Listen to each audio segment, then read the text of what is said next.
আসসালামু আলাইকুম। আপনারা সবাই কেমন আছেন? আপনাদের দোয়াও ভালোবাসা, আলহামদুলিল্লাহ আমিও ভালো আছি।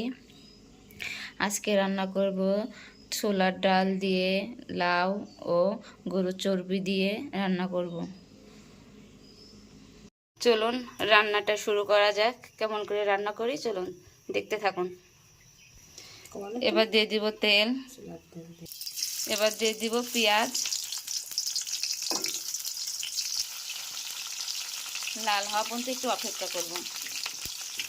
এবার দিয়ে দিব ছোট এলাচ, তিনটা ছোট এলাচ দিয়ে দিলাম, আর দিয়ে দিব দুটা তেজপাতা, আর দিয়ে দিলাম কাঁচামরিচ।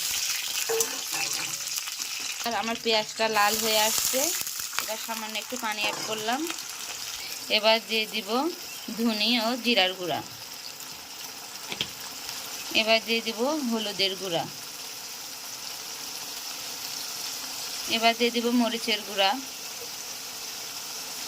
এবার দিয়ে দিলাম লবণ, এবার দিয়ে দিব আদা ও রসুন বাটা। এবার কষিয়ে নিব। এই যে আমার মশলা কষানো কমপ্লিট হয়ে গেছে। এবার দিয়ে দেব লাউ,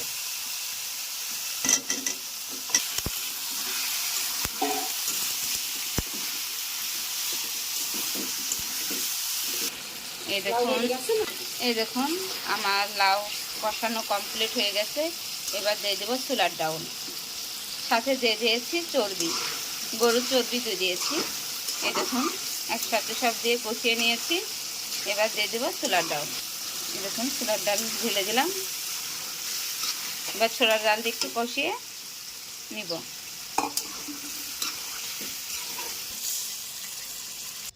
এই দেখুন আমার ছোলার ডাল দিয়ে গরুর চর্বি দিয়ে লাউ রান্না করা কমপ্লিট হয়ে গেছে। এই দেখুন।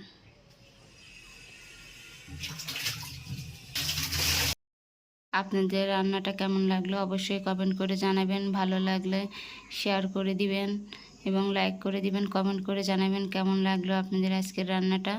আজকের ভিডিও এই পর্যন্তই। আসসালামু আলাইকুম।